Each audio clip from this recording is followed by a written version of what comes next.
Hello everyone and welcome back to SAFC Fan TV. Sunderland have just played. We fought back. We got two stunning wonder goals and have earned us a point away to Crewe, Alexandra. And joining me to quickly talk about the game is both Jacob Kirkbride and Dino Welgart, of course. Lads, I mean, we struggled to get going. I think it was fair to say in the first half. We weren't massively in the game. They obviously went 2-0 up, didn't have many chances. Two complete, not a wonder goals, earned us a point. Jacob, it's these types of games where, you know, things aren't going your way, but you end up coming out with a point that end up getting you promoted, do you think? Yeah, it's one of those we'll take. I mean, there's still no excuses, though, Jack, for the shocking first half display. I mean, they were first to every ball. They were winning challenges left, right and centre. They were playing a high press, and we couldn't deal with that at all. We were scared of that because we hadn't come up against an opponent that played that style for a while, and we struggled to cope first half, to be honest. And I think it was the changes that Lee Johnson made in the second half that really changed the game. I thought the first 45 minutes, McFadzean should have done better to stop the cross. I think it was for the second goal. Lyndon Gooch couldn't beat the right back at all. He was having a very solid game. I'm not sure. Was it? I think it was. Let me scroll back. Was it Daniels? That was it. I think he was having a very solid game at right back for them. And the changes were needed. I mean, people were saying that Chris McGuire a month ago didn't have a future at this club, that Lee Johnson was looking to ship him out the door. Load of nonsense for me, to be honest, because if you bring him on as an impact sub, that's the sort of thing he can do, Jack. And for me, I think he's a big player of that squad. Might not necessarily start every game, but he just has that in his locker to score goals like that. And to get rid of it, the thought of even getting rid of him last month was ludicrous, if I'm honest, because scoring a goal of that quality to rescue a point, there's not many players in the squad that I would say have, maybe aside and McGeady, that would have the capability of doing that. He's just such an impact player to have. And even the first goal we had as well from Jordan Jones, what a strike that was. And incredible. It just showed that the substitution, it worked a treat, bringing Jordan Jones on. But now the question beggars, he's got to start games for me over Lyndon Gooch. Just every time he gets the ball, he wants to make something happen, but it's his pace that edges him in front of Gooch for me. And I think that could really be the difference in the next few games we've got coming up. But listen, first half was poor, but we rescued a point, and it's just one of those days, Jack. Yeah, as you say, whoa, we can't ignore the first half. It's almost the elephant in the room, and things weren't really good. Things weren't really going our way. Dino, what do you think caused the kind of poor performance in the first half? We know you like to always look at the negatives and everything. Crewe made it do that. I mean, I've always said, from a Sunderland point of view, it's poor by Sunderland, but on Crewe's point of view, it's them made us play like that. I mean, there's always a criticism and a positive, but for me, Crewe made us play like that. I mean, there's no need to have good performances and then play crap. The other team made us play like that. They pressed us, and they didn't give us much time on the ball. I thought they got the tactics very, very spot on. They pressed us from the front and the back. They didn't just do one or the other. We couldn't break them down. We had a couple of long shots, but they were comfortable for the keeper to save. Their goals came from one of our attacks, and the other one was down their right side, our left, where Callum McFadzean is. It's like them knew this is a poor defence, really, because none of them are actually centre backs, and Callum McFadzean is a very weak point. Maybe that's how they caused the goals. But Michael Mandron had an absolute good game today. He looked a good player today. He always does it against Wales. He done it against Shillingham when he scored 2 goals. He's assisted 2 goals. But I give credit to Crewe. They played very well. Even though we did play, I don't think we were at the races, but I think Crewe made that happen. Maybe we even play even worse. But the 2 goals, I mean, I give credit to Lee Johnson. He made 4 substitutions.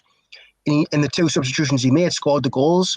I mean, Jordan Jones, he comes on, he's direct, he can get past players. But I didn't realise he had that in his locker. He put that in the top corner. I mean, it was McGeady-esque, but with more power. Yeah. And more pace. It was unbelievable. I don't even know how Michael kept his reaction in. But on the second goal, I would have broke the rules for that. On the second goal, anyway. on the second goal, he couldn't keep his reaction in because it was that good. I mean, the ball just bounced in front of McGuire, and McGuire he's on a hard angle, to be fair, and he just smashes it. And when it hits the back of the net, you're like, that's the old McGuire, what McGuire used to do on a kind of consistent basis. But he hasn't done it enough this season for me. I mean, he's had. I mean, I think that's the. I'm not being a dominator, but it's a fact. He hasn't done it this season. No, I agree. Yeah, I agree. And I'm all for getting rid of him. Because if he's only going to do that now and again, I mean, we need players. He's 32. He's getting old, but hey, if he could do that more often, then I'd think about giving him another contract. But the fact is, he's been very inconsistent this season. And I mean, coming from 2-0 down to draw 2-2. That's a hell of a result. Even though everyone's saying we should just beat Crewe because we're Sunderland. It doesn't work like that. We're 2-0 down. I didn't give her a prayer for coming back. When it went 2-1, I was like, oh, we could nick this, but then we're time wasting. And then for McGuire to do that was just icing on the cake, really. What a goal. Do you think, Dino, the performance improved much, really, though? Or do you think it was rather that we just got 2 goals and that's why we got back? Because personally, I think our performance did slightly improve a little bit, but I don't think we ever looked like the dominant team in the game. No, I don't think we looked. Actually, there was a spell in the second half when we were just attacking them, but it was like them saying, "Come break us down," because we know you can't. And it's a team game, yeah, I get it, but you need individual players to step up. It's like Ronaldo for Juventus. If the team's not playing well, you have that one player who will just go, right, I'm going to bag one, and he'll do something wonderful, overhead kick or a screamer from a free kick or a screamer from outside the box. You need players like that in your team, and we've got 2 of them, Jordan Jones and Chris McGuire, and you can even put McGeady in there. Sometimes you just need the individual to turn up, not the team. Yeah. And we've had 2 individuals just turn up in the last 15 minutes. Yeah, which is a completely different story to our last game, really. As you said, we still those 2 individual moments of brilliance that got us back in the game, as opposed to, I think, against Fleetwood, where it was an all-round solid team performance throughout the entire game that kind of got us there in the end, really. Jacob, do you at all agree with Dino's views on Chris McGuire, or do you actually think that he was, he's got his place in the squad?